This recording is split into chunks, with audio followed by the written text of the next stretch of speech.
Good evening, everyone. I'm David Elwood. I'm the Dean of the Kennedy School of Government here, and welcome to the John F. Kennedy Jr. Forum. Before I begin, I'd like to ask each of you to turn off your cell phones, or at least put them on vibrate, so that we can proceed without interruption. Tonight's speaker has an enormous depth of both intellectual as well as practical experience dealing with the challenges of the Middle East and Middle East peace. He is the immediate past president of Tel Aviv University, where he's been a member of the faculty since 1971, and he is a professor of contemporary Middle Eastern history. And he's also a very accomplished historian of Syria. He has served as the director of the Moshe Dayan Center for Middle Eastern and African Studies, Dean of the Enton Faculty of Humanities, and University Rector. He's also the A.D. White Professor at Large at Cornell University. So, in addition to those remarkable intellectual contributions, of course, he's particularly well known for several other factors. First of all, he was Israel's chief negotiator with Syria under the late Yitzhak Rabin's tenure, and was the Israeli ambassador to the United States from 1993 to 1996. And his term was indeed a memorable one and a quite successful one. And of course, I'm especially pleased that he's now a visiting professor here at the Kennedy School. And he's teaching a class on Middle Eastern diplomacy, which draws students from around the Middle East as well as across the world. He is the kind of person that can talk in detail about frameworks and theories and backgrounds, but also about the practical details about things such as where to draw the line on the Golan Heights. In endorsing his book called The Brink of Peace, former U.S. Secretary of State Warren Christopher said the following: "The Brink of Peace is essential reading for anyone wanting to grasp the realities of the Israeli-Syrian negotiations that were the focus of the U.S. Middle Eastern policy during President Clinton's first term. A brilliant diplomat with a broad knowledge of Syrian diplomatic history, former Israeli Ambassador Rabinovich gives us the twists, turns, and ultimate frustration of his dogged efforts on behalf of peace. Written with gusto and clarity, his book combines scholarly depth with a unique perspective of a direct key participant in negotiations." He's obviously had those skills on display in many, many different settings. He's a member of the Trilateral Commission and a member of the International Advisory Board for the Brookings Institution and many other things. But also, quite important to us, he's the chairman of the Advisory Council of the Wexner Israeli Program. Some of you are beneficiaries of that here in the audience tonight. The program typifies the school's commitment to training intellectual leaders. In fact, next year will be the 20th year that we've welcomed Israeli civil servants to the school to learn from and contribute to our broader community. And we also recognize with pride that many of the graduates of that program are in top positions in the Israeli government going forward. So in other words, Ambassador Rabinovich is uniquely equipped to provide us with insights. And I should just end with a quote we heard from a Republican Secretary of State, now here's a Democrat one. A Democrat one, here's a Republican one, Henry Kissinger, on his book, Waging Peace. In this edition of Waging Peace, Itamar Rabinovich once again brilliantly combines the first-hand insight of a diplomat with the analytical rigor of a scholar. I can think of no better guide to lead us through the imperatives at the root of the Israeli-Palestinian conflict. And hence, he's the ideal person to speak to us tonight, Ambassador Itamar Rabinovich.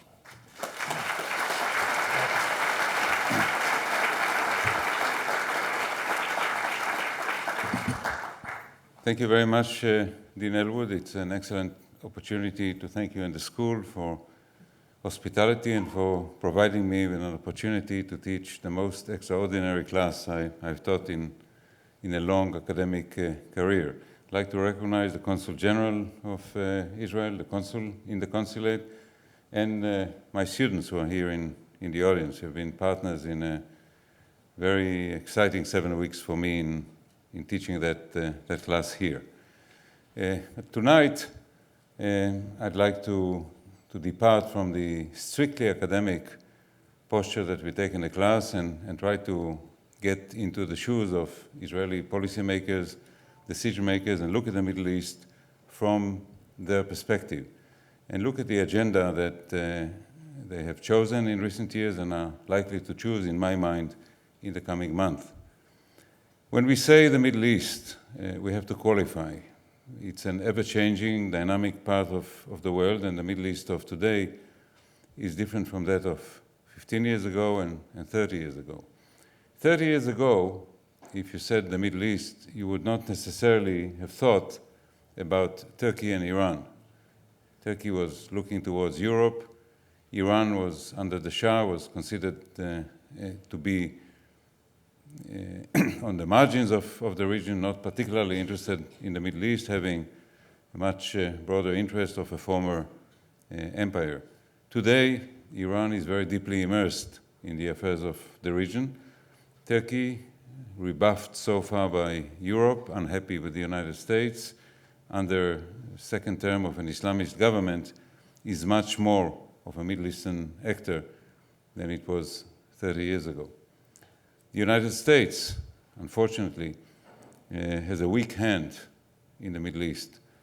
If you go back to the aftermath of the first Gulf War in 1991, was the high moment of US prestige and influence in the region. In the aftermath of the second Gulf War, we all know the US position is in decline. The US is quagmired in Iraq. Its hand in other affairs of the region is weakened. In 1991, we were in the immediate aftermath of the collapse of the Soviet Union, the end of the Cold War, and we faced, for the first time in many years, a Middle East free of a Cold War. But Russia is making a comeback, not as the Soviet Union, as Russia, but it still is a great power. Traditional Soviet communiques on Middle Eastern issues used to end with a sentence saying that the Soviet Union cannot remain indifferent to developments taking place so close to its southern frontiers. Its southern frontiers moved somewhat in the collapse of the Soviet Union, but Russia is still interested. And when Russia is unhappy with the deployment of, or potential deployment of US missiles in the Czech Republic or in Poland, or with the games it thinks the United States is playing with Georgia, I mean that Georgia, not this Georgia, it retaliates in the Middle East. It plays games with Iran, it provides the Syrian army, and when Hamas won the Palestinian elections, the first invitation to the Prime Minister, the Hamas Prime Minister, to visit the foreign capital came from Moscow. So clearly, Russia has ambitions and interests in the Middle East, and it discovered that if you want to irritate the United States or to pay back, this is a good part of the world to do it in, with, of course, undesirable consequences for us all. A fourth important element is the paramountcy of Islamists. To put it somewhat boldly, I'd say that in practically every country in the Middle East, if free elections, completely free elections were to be held, the Islamists would win. In recent elections in the Palestinian Authority and in Turkey, Islamists won. If elections in Egypt were to be fully free, I think they would win. And the same would hold true for other parts of the region. And Islam, or commitment to Islam as a dominant political force, has taken the place in the Arab part of the Middle East of Arab nationalism. Pan-Arab nationalism was the dominant ideology for many years. It had been in decline for some time and had been replaced by Islamism and sometimes radical Islamism, something to take into account. And finally, it is an area rife with social and economic tensions. Just think of the contradiction between a small number of small, extremely rich principalities and sheikdoms in the Gulf and a country like Egypt.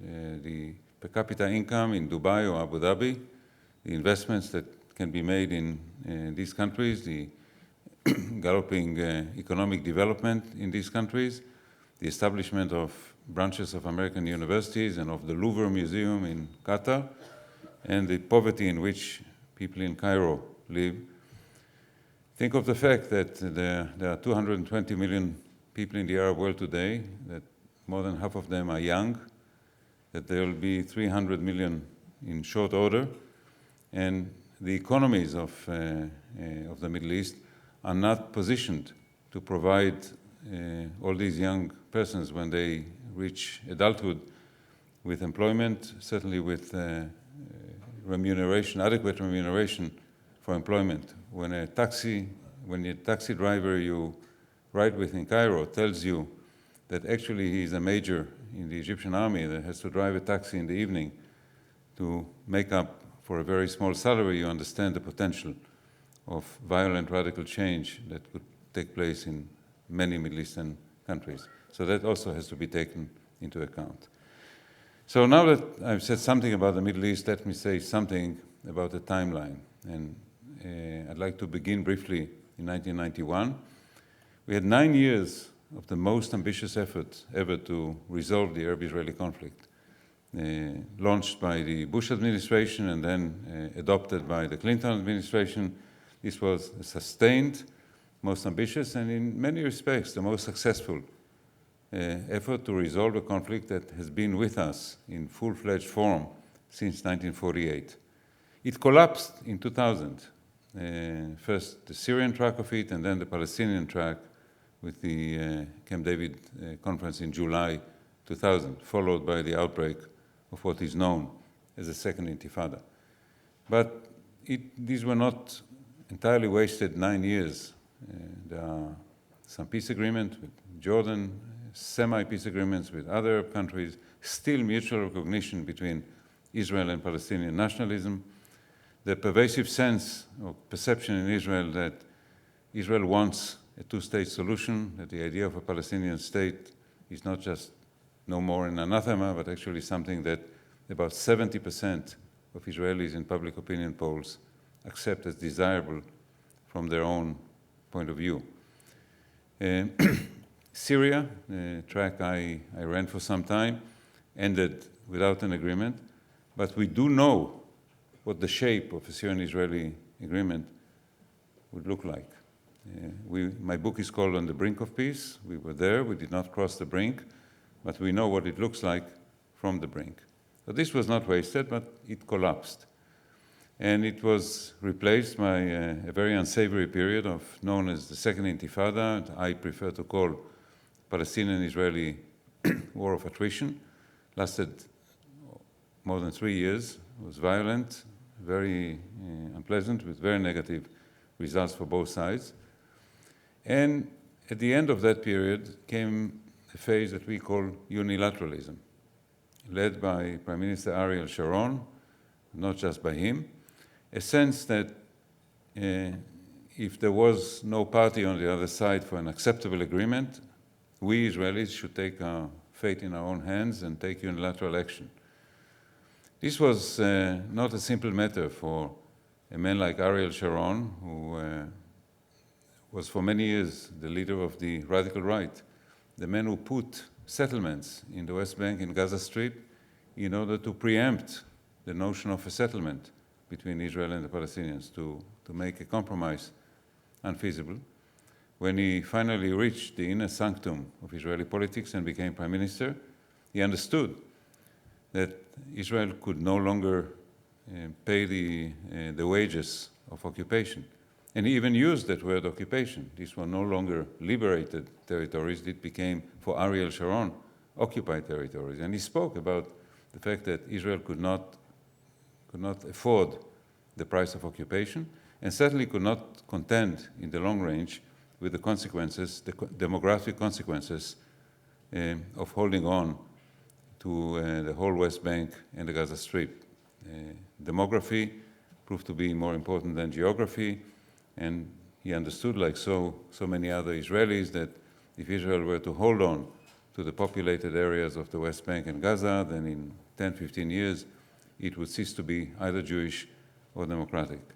So the journey that individuals like Ariel Sharon and Benjamin Netanyahu traveled over the years has been impressive. It was very important that the Labour government signed the Oslo Accord with the PLO, but it was hardly less important that the Israeli right wing, not the radical right wing, but the moderate, pragmatic right wing, accepted willy-nilly the fact of Oslo and the notion that there has to be a two-state solution for both parties. But in the absence of a viable partner, or as seemed to be the case in the middle of this decade, Israel resorted to unilateralism. Under Ehud Barak, it withdrew on its own from the south of Lebanon. Under Ariel Sharon, it withdrew from the Gaza Strip. And of course, it constructed the security barrier that separates Israel from large parts of the West Bank and runs in many places close to the Green Line, that is the pre-1967 line. So again, not a simple decision on the part of a prime minister like Sharon to set the barrier there and to demarcate in a way what may very well be the borderline between Israel and a future Palestinian state. But that phase also ended. Unilateralism does not work. This is now the general consensus in Israel. With Hamas winning the Palestinian elections, with Hamas launching Qassam rockets from Gaza, and with the outbreak of a war in Lebanon last summer, in the summer of 2006, it became evident that unilateralism as such does not work. Now let us bear in mind that after Ariel Sharon became ill and was succeeded by Ehud Olmert, Ehud Olmert ran for office as the head of the Kadima list, the party that seceded from the Likud and collected to its ranks members from other parties as well, under the election platform and the election promise to continue the policy of unilateral withdrawal begun in the Gaza Strip in the West Bank. It was on this platform that Ehud Olmert was elected in 2006 to be the Prime Minister of Israel. Now, he is not going to implement that platform. That's clearly what I said earlier about the failure of unilateralism on several fronts. Clearly, his government's performance during the Lebanon war, his weak position as personally and as head of a coalition government, make it unfeasible for him to continue with the unilateral withdrawal from the West Bank. This is not on the agenda right now. So what is on the agenda? If Israel is to continue in the peace process, which it wants to do, it needs to make a choice. And this is a permanent theme in Israel's Middle Eastern policy. What is going to be your first step? Because every Israeli prime minister and practically every senior Israeli politician would tell you that in their understanding or perception, there cannot be one fell swoop. You don't resolve the remaining Arab-Israeli conflict in one fell swoop, because politically there's that much that the circuits can bear. An Israeli prime minister with a coalition government cannot deal at the same time with the Golan lobby and with the West Bank lobby, or the settlers lobby in the West Bank. Certainly not this government and not any other government. The only prime minister who tried to accomplish a full-fledged deal within 15 months, Ehud Barak, failed and served for a very short time. That did not work. And it is my strong sense that any Israeli prime minister in the coming years will continue in the tradition of Rabin, Peres, Netanyahu, and others to sequence Israel's progression in a peace process. And when you decide to sequence, you cannot escape the question, who comes first, Syria or Palestine? And this is a dilemma that is confronted by the Israeli government now. There's much to be said for, let's call it, the Palestine first option. This is a problem that you could define as existential for Israel, the need to separate from the Palestinians for the reasons that I outlined before.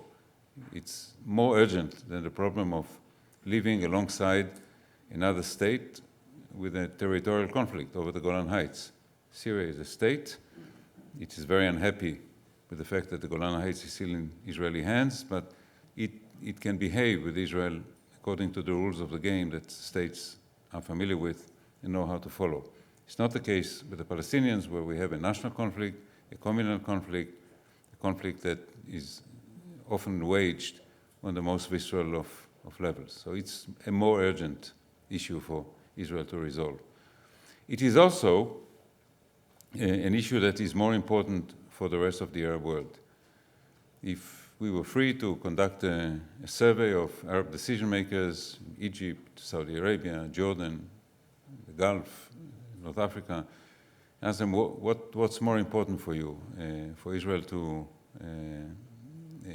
make a deal with the Palestinians or with the Syrians? I think the unanimous answer would be the Palestinians. There is no love lost in many Arab countries for Syria. Syria is a close ally of Iran, the non-Arab major actor in the region. It doesn't make it very popular with many Arab countries. Bashar al-Assad, the president of Syria, is not regarded and not highly regarded. His father may not have been loved, but he was respected. Bashar al-Assad is not even that. Syria is seen as the conqueror of Lebanon, the suppressor of the one democratic regime that functioned for so many years in the Arab world. So there's no love lost for Syria, and there is a sense of commitment to the Palestinians and a sense that the Palestinian issue needs to be resolved. Now, I'd like to draw a very important distinction here. 20, 30 years ago, many Arabs saw the Palestinian problem as the single most important problem for them. This was in the heyday of Arab nationalism, and this was the Arab nationalist issue par excellence. The concern with the Palestinian issue today is different. Now, I'm not talking about the level of the street, not talking about your average, quote-unquote, Arab, talking about decision makers, people who make political decisions. For them, it is now an issue that needs to be off the table. The peace process has resulted in one more positive result. That is, the sense is that Israel is here to stay in the Middle East.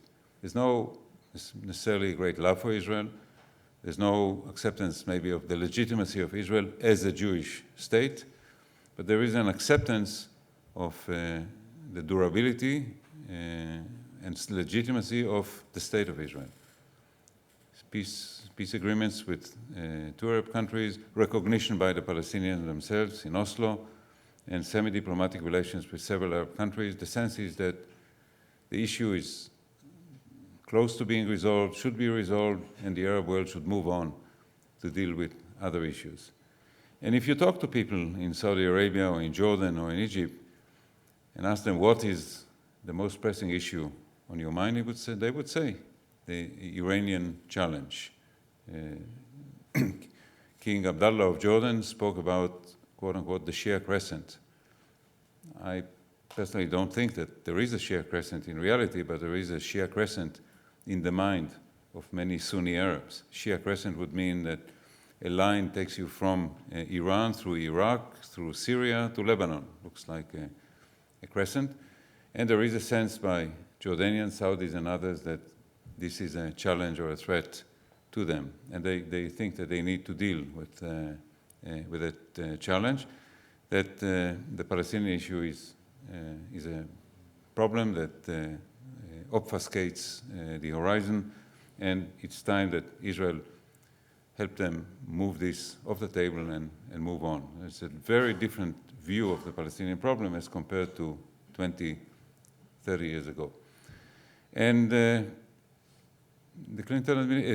Bush administration also wants to see major progress on the Palestinian issue. For obvious reasons, this administration, which is already in its twilight, wants to walk off the stage with one positive achievement in the Middle East, not to have its record, collective and personal, marred by the legacy of Iraq. And of course, a resonant achievement on the Israeli-Palestinian front would be a nice way for the final accord accord in the dual sense of the term for the Bush administration. And we see Secretary Rice hard at work trying to make it happen. So on the agenda is the Annapolis conference next month, or maybe in December. And it is a first-rate diplomatic challenge, because clearly it's not going to produce a final status agreement. What can it produce? It can produce a statement of principles accompanied by a series of measures on the ground to improve the quality of life of Palestinians in the West Bank, not in Gaza, where the Hamas government is in power. Now, there is a divergence of views about declaration of principles. Abu Mazen, the head of the Palestinian Authority, chairman of the PLO, wants to see as far-reaching a statement of principles as could be, spelling out Palestinian state over 90-odd% of the territory, with East Jerusalem as its capital, with a timeline, and as precise, as detailed as can be the case. Obviously, Prime Minister Olmert, trying to keep his coalition together, would like it to be a little more vague, a little less precise, a little more removed from the shape of an agreement. The Saudis would be very welcome guests in that conference, say that they would come if there is substance to the declaration. And the Secretary of State and her staff are busy trying to find a golden path, resolving all these tensions. It's an awesome task, and I'm not sure that it's going to be successful. Now, Syria, as I mentioned. I spoke about the importance of the Palestinian issue on the agenda. What about Syria? Syria is an important actor. It is building up its military strength. The Syrian army was quite decrepit after the collapse of the Soviet Union, but now with Iranian financial aid and Russian military supplies, they are building up, and in 2 or 3 years, they may be in a position to engage Israel in a conventional war. The price of such a war could be awesome. We should try to prevent it. And President Assad of Syria says, it's either or. So I'm willing to resume the peace process on my terms, but if that doesn't happen, I will not hesitate to choose the warlike option. Sounds very much like the rhetoric of Anwar Sadat between 1971 and 1973, and we remember very well what happened in 1973. Syria is influential in Lebanon over Hezbollah, and Syria is very closely allied to Iran. One could think of a grand move where the negotiation is conducted with Syria, where there is an agreement, and where the diplomatic rewards are not only Israel's, but could also be Washington's. If Syria could be separated from Iran, this would be a coup comparable to Kissinger's ability to take Egypt away from the Soviet orbit in the early mid-1970s. But is it on the table? Not really. The Bush administration has no time for Syria or for President Assad personally. There's a long list of grievances, from being the gateway to the insurrection, the Sunni insurrection in Iraq, to the alleged role in the assassination of Prime Minister Hariri, in the not-so-alleged role in quashing Lebanese democracy, in hosting terrorist organizations, in building stockpiles of non-conventional weapons. And there is a great deal of personal animosity that President Bush and his team feel towards Assad. Without active US participation, there's not going to be a Syrian-Israeli deal. And from my experience as a negotiator and from my analysis as an observer, Syria would not be making peace with Israel. Syria would be making peace with Washington, with a deal with Israel as part of the price. Exactly what President Sadat did in the 1970s. His aim was first and foremost to disengage from Moscow, to build a relationship with Washington, and he was willing to make peace with Israel on the road to Washington. The Syrian line is similar, but Washington is not is not interested. President Bush said most recently in a press conference, if the Syrians and the Israelis want to talk to each other, it's fine. I have no objection to that. But don't count us in. Well, if the US is not in, there's not going to be a deal.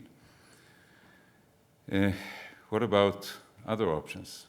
A war could erupt, maybe by design 2 or 3 years down the road, maybe by accident earlier. And this, of course, brings me to the non-event of September 6th. I have to begin with a confession. I don't really know what happened on September 6th. I can only speculate.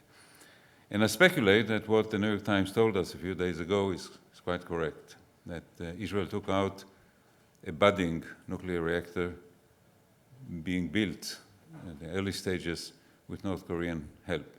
Now, this is explosive stuff. If Bashar al-Assad, having behaved recklessly on other occasions, was also trying to do that, that bears testimony to a recklessness that can be very dangerous. It has ramifications for US policy. The agreement being negotiated with North Korea could be put in a less than glowing light if the North Koreans are exporting what they are supposed to dismantle. That also explains, in part, what I call the conspiracy of silence. Syria was obviously not interested in advertising, North Korea was not interested in advertising, and Washington was not interested in advertising. What about the famous Israeli tendency to talk about sensitive issues? Well, lo and behold, a surprise. Israeli political and military leadership has kept very quiet. Discipline was imposed by the Prime Minister with an obvious rationale, not to push Syria into an embarrassing corner from which Syria would feel that it has to retaliate now. I mean, the Syrians, I think, will retaliate in their own good time or bad time, but the later the better. So that conspiracy of silence has kept this explosive, fascinating story relatively covered until now. I think the rough lines, I think, are apparent, but we don't quite know for a fact what exactly happened. So the prospects for a Syria first option is very limited. There will be a Palestine first effort in the coming weeks, but I said with a limited horizon of success. All told, I think, not a great time for the peace process with a weak Israeli government, a weak Palestinian government in control of the West Bank with Hamas in control of Gaza, and a weak administration in Washington. I'm afraid we'll have to wait for the spring of 2009 with a new administration in place, fully in place, for a new full-steam initiative by the United States, the only power that can move a Middle East peace process, to see a full peace process in swing. Final words about another item on the agenda. We've been speaking about wars, diplomacy, conflict. I've made one allusion to the underlying socio-economic problems, but these are the real problems. Once Arabs and Israelis make peace, they should together tackle the problem of how to employ and feed 300 million people in this part of the world. In the early 90s, when the Madrid peace process was in full bloom, Shimon Peres, currently the president of Israel, wrote a visionary book called The New Middle East, in which he made precisely this argument. It was a good argument made prematurely to the wrong ears. Arabs did not like to hear the argument because the sense was, and I heard it with my own ears, oh, a new form of colonialism. You're going to withdraw from the territories and come back through the back economic door. The book was not well received in the Arab world. And maybe this is something that we should not be trumpeting. This is something that we should be thinking about, and this is something that in the fullness of time, when political peace is made, we can together try to come to terms, to come to grips with the underlying, more important social, economic, human, and cultural problems of the Middle East. Thank you very much.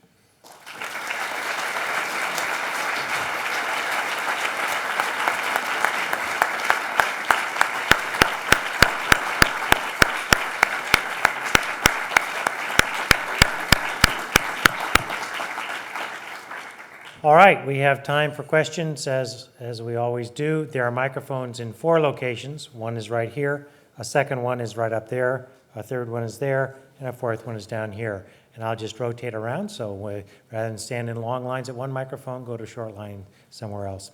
Now, those of you that are veterans of the forum know that there are a few ground rules for questions. The first, a good question has the following characteristics. The first is that the person introduces themselves. The second is that it contains one thought and it is short. And the third is it ends with a question mark. So with those rules, let's start right over here. And by the way, if you make it long, I will help you keep it short. Thank you. Please. Haifa Abdul Jaber, Harvard Divinity School. Settlement building has been a single most contentious point in the peace process. What do you think of Israel? If Israel wants to make peace, then why settlement building continues? Well, I belong to that part of the Israeli political spectrum that thought from day one that building the settlements was a mistake. And certainly at this point, first of all expansion of settlements or building new settlements or tolerating illegal settlements should not be continued. There's no need to compound an already complex problem. I think that we had the most daring, bold, far-reaching proposal for an Israeli-Palestinian settlement laid on the table at the Camp David conference in July 2000 by Prime Minister Barak. There is a way of making a Palestinian-Israeli final peace, a two-state solution, without dismantling the large Israeli settlement blocks, compensating the Palestinian state with territory, let's say, adjacent to the Gaza Strip, which is one of the most densely overpopulated parts of the world. So there's a way of resolving the settlement issue as it is. I said the large blocks, Israel will have to dismantle some settlements in the part of a settlement. It's going to be painful. Prime Minister Sharon showed that it could be done by a firmly established, bold Prime Minister. So I'd say, looking back, it was a historic mistake. It can be rectified. Next question is right up here. Hi, my name is Richard Cousins. I'm a senior at the college. You spoke, in regards to the September 6th event, you spoke about this amazing silence that's come from all sides about the issue. And you explained the Israeli silence as an effort to minimize to deter the outbreak of war.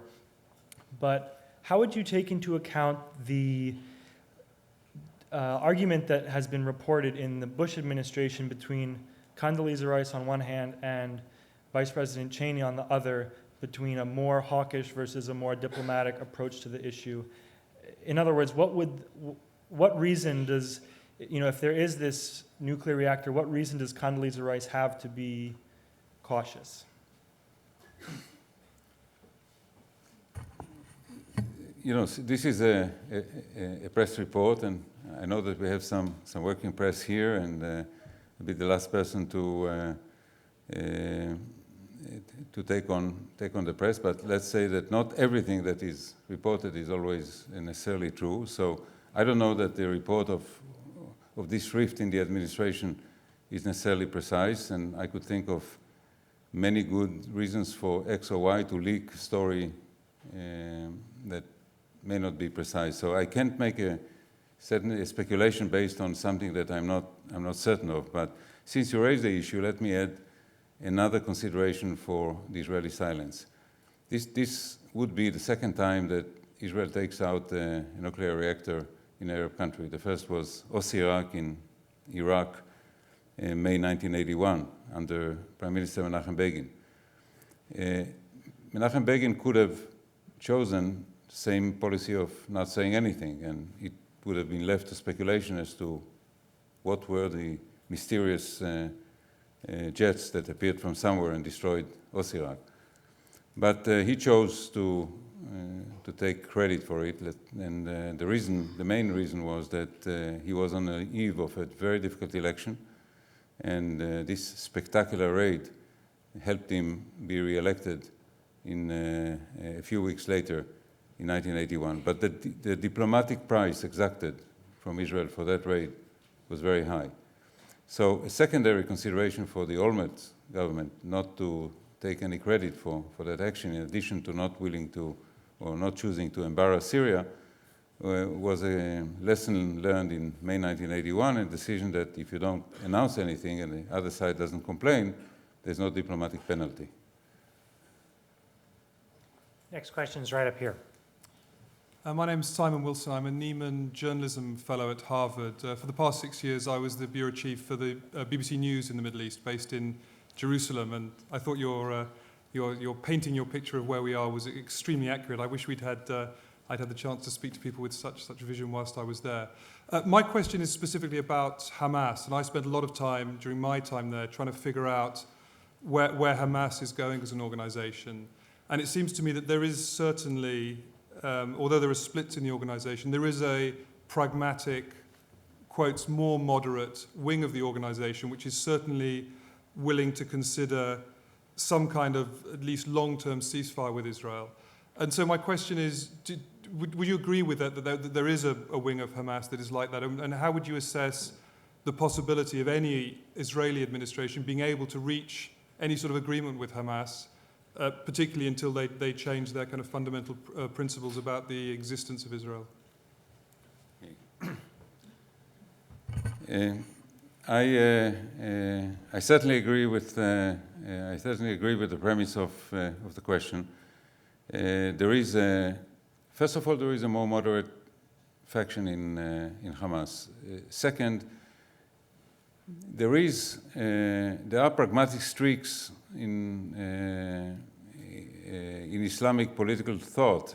Have been forever. I'll mention two of them. One is that in Islamic political tradition, one of the precepts is that tyranny is preferable to anarchy.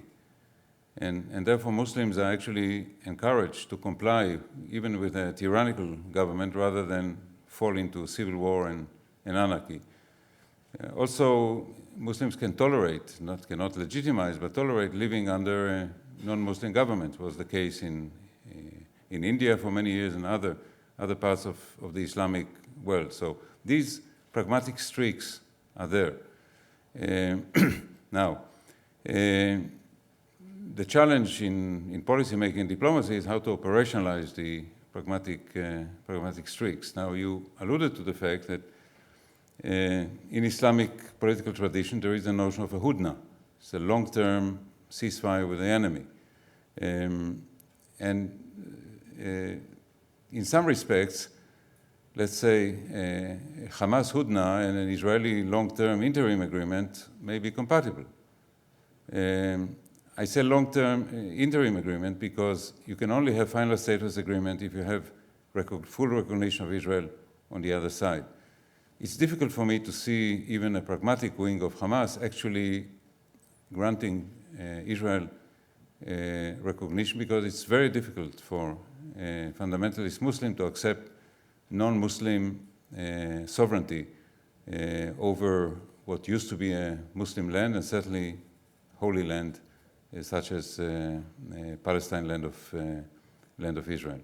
So turning or converting this element of pragmatism into elements of policy is going to be very difficult. But let's think of another dimension. You know, there's Gaza on our borders. There are almost 1.5 million people. They need to be fed. They need to have power. And at some point, in this or that way, the people who run Gaza and the people who manage the government of Israel will have maybe non-verbal communication, but they will communicate. Now, ultimately, you will notice that every neighboring state of Israel came to the conclusion at some point that it was in its interest to end the conflict. Egypt was first, Jordan was second. Syria has not made peace, but has accepted the principle of peace, and where Syria goes, so will Lebanon. And eventually, I think it will also happen with the Palestinians, whatever government they have. Right over here. Shalom. My name is Ari Cole, and I'm a mid-career here at Harvard. I'm a physician and pharmaceutical consultant from Hawaii, in Kona, Hawaii, and Martha's Vineyard. Thank you, Mr. Ambassador, for being on faculty and teaching us, and also serving the world by leading civility and peace from your great country of Israel.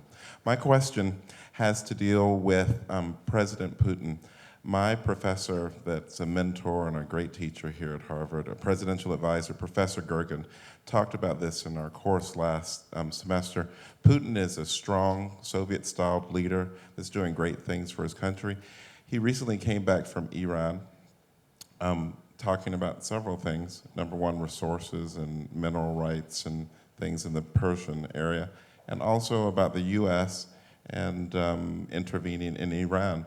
How do you see President Putin going from the presidency to the premiership of Russia, and how it will involve the Middle East in the coming years, if that comes to fruition? This is an opportunity to recognize Professor Gergen, my friend.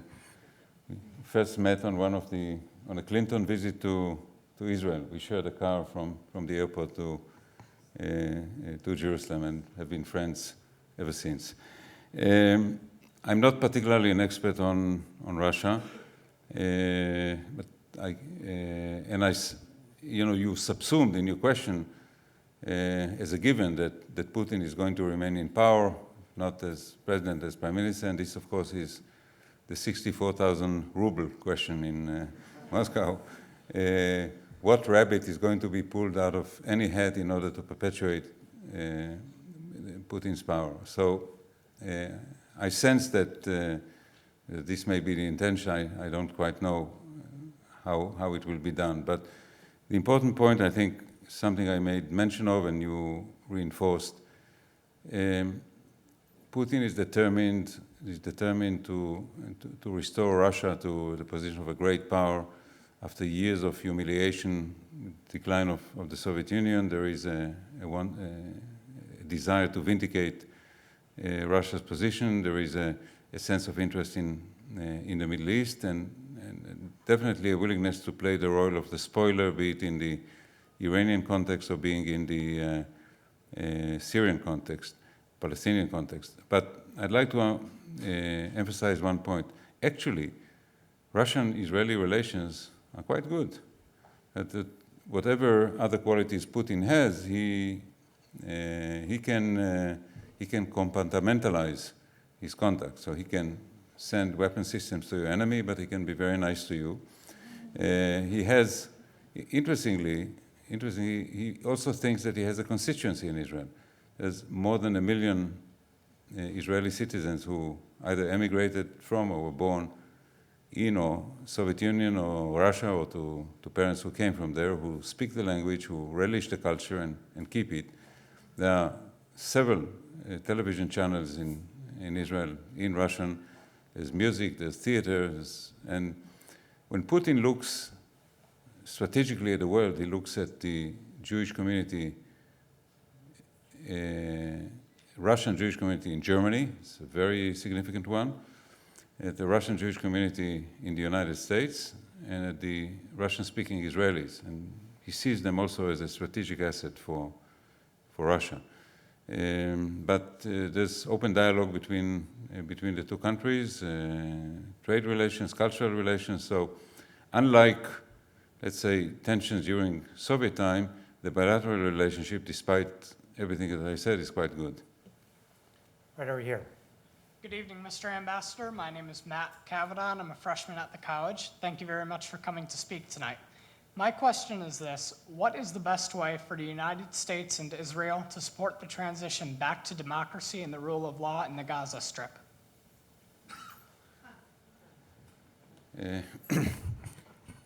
I'm not sure that if I were an American or an Israeli decision maker and I would look for a place in the Middle East to rebuild democracy, I would begin in Gaza, where Hamas is in power.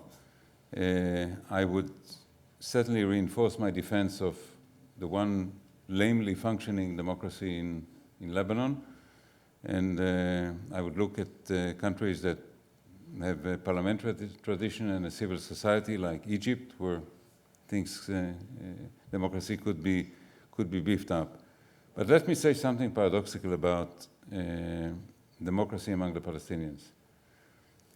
The Israeli-Palestinian relationship is full of paradox. You know, on the one hand, this is the most ferocious conflict that we have with part of the Arab world, because this is a national conflict between two nationalisms, both contesting the same piece of land, and it's a zero-sum game, as they say in parts of this school. And you know, we have Israelis and Palestinians have been fighting each other and killing each other for more than a century now. So on the one hand, it's a very ferocious conflict. At the same time, there is no problem of normalization between Israelis and Palestinians. You have that problem between Israelis and other Arabs, where after 40, 50 years of boycott, there's absence of normal contact. In, you know, Israelis, when I became the negotiator with Syria, one of my first achievements, my first breakthrough in the negotiations was to get a handshake from my counterpart. Because, as the position was until that moment was, you don't shake hands with the enemy. And well, my answer was, you'll never make peace with somebody you don't want to shake hands with. And so we got a handshake. So think about the need to normalize in that regard. Israelis and Palestinians don't have that problem. They know each other, they've lived with each other, they don't need to normalize in that regard. Thirdly, there is a lot of influence going both ways. And the interaction with Israeli politics that most Palestinians would have rather done without has created more of a democratic tradition, free press, free politics among the Palestinians than in many other countries. So if you can neutralize the impact of Hamas, I think the Palestinian society could be a very good candidate for having a functioning democracy in the Arab world. Next, right up here. Hello, Mr. Ambassador. My name is Andrew Ignatov. I am a mid-career student at the Kennedy School of Government. Mr. Ambassador, you made a very strong statement saying that as of today, in most Arab states, if free election were to take place, they would be, the legislatures would be won by Islamists. Do you foresee the trend of the increasing role and spreading of Islamist or radical Islamist ideologies in Arab states to continue? And if so, what would be the implications for Israel's agenda and for the Middle East, North Africa as a whole? And I'm talking about the ideologies such as Hamas, such as the Muslim Brotherhood and Egypt and other could be other similar organizations and ideologies. You know, when in the mid 1970s, the wave of Islamism began. There's a famous article titled "The Return of Islam," and the author said at the outset, actually, I shouldn't be calling it the return of Islam because Islam never left. But what one meant by saying the return of Islam is the return of Islam to its role as the dominant force in politics. Because, you know, in Islam, there is no separation between church and state, if I'm allowed the terminology, in the sense that the Prophet Muhammad created a community, the Ummah, the community of believers, that was at the same time the community of believers and the body politic. And in theory, all Muslims are members of the same body politic. Of course, in reality, over the centuries that separate us from the 7th century, such separation occurred, and there is the political realm, and there was the realm of religion. And as I said earlier, in the first half, or let's say from the 20s to the 70s, the paramount force in the Arab world was Arab nationalism that had an Islamic tinge to it, but was a secular force. And when it declined around 1970, Islam came to the fore.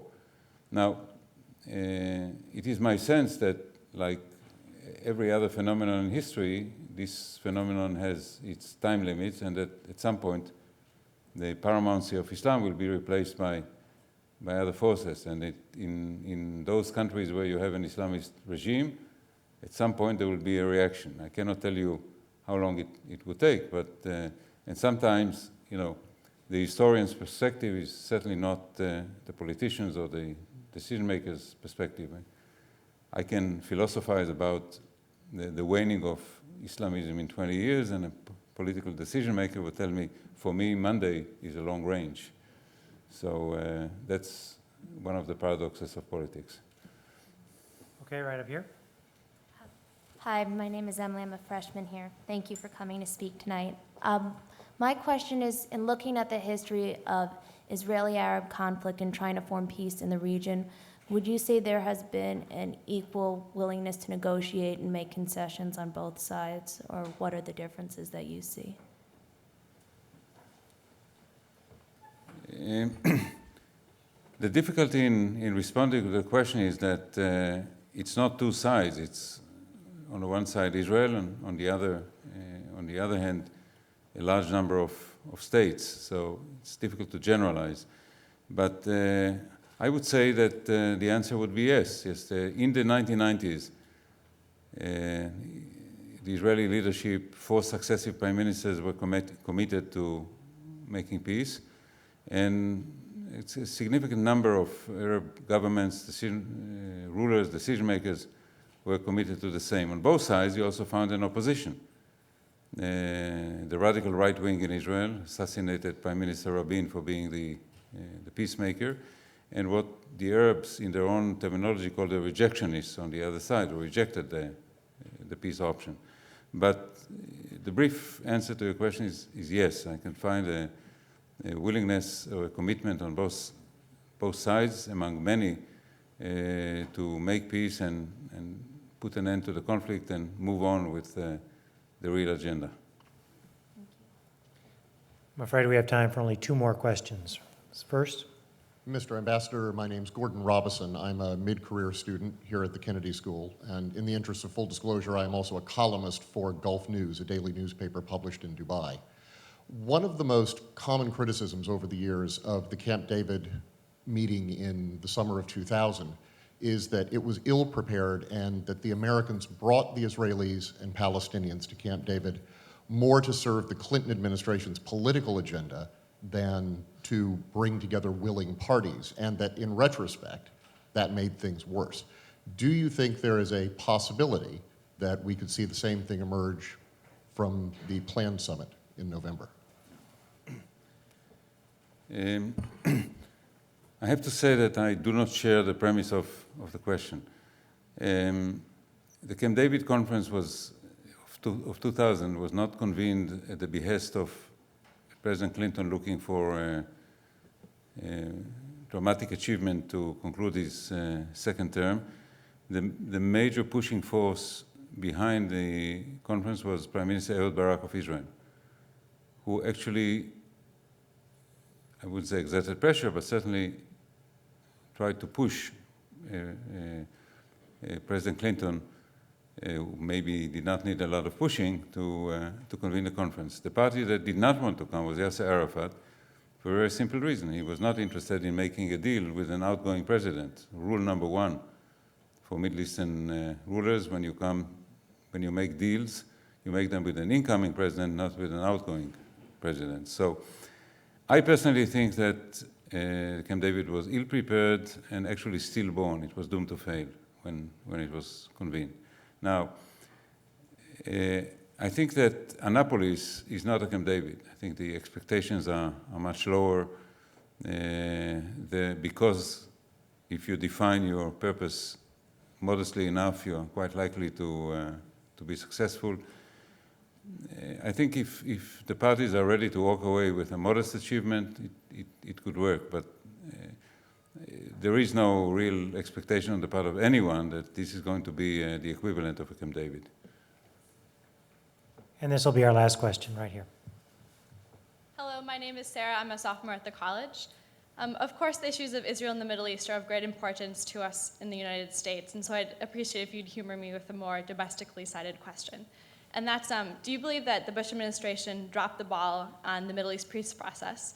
And also, looking forward to 2009, as you did in your speech, which of the 2008 presidential candidates do you think has what it takes to really further the peace process?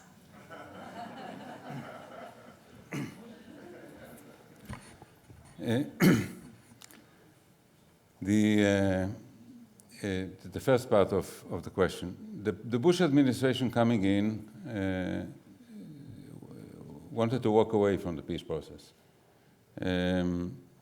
Both politically, the ABC principle of anything but Clinton, and secondly, I think there was a willingness to look at the Middle East from a different angle. If the logic of the Clinton policy in the Middle East was that the real problems were in the East.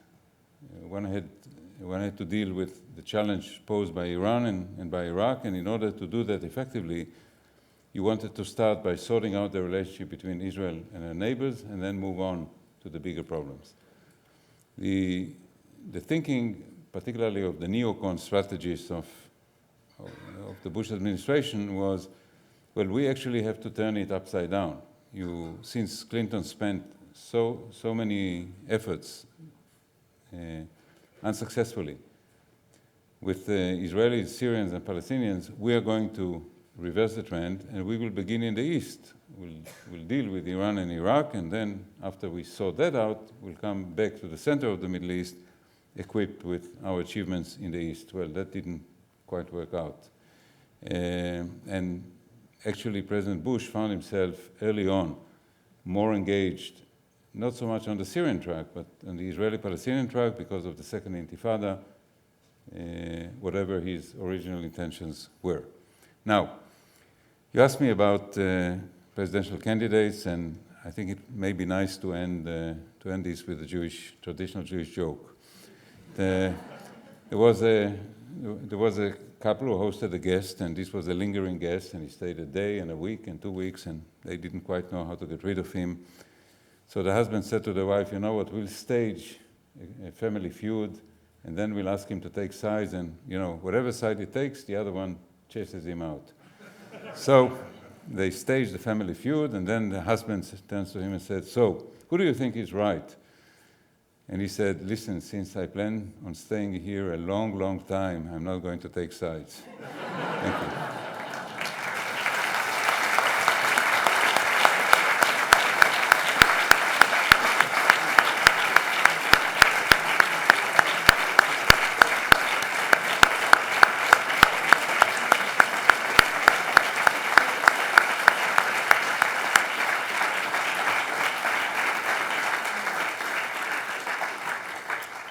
Thank you, Ambassador and Professor Rabinovich, for a fine presentation. Good evening. Go Red Sox.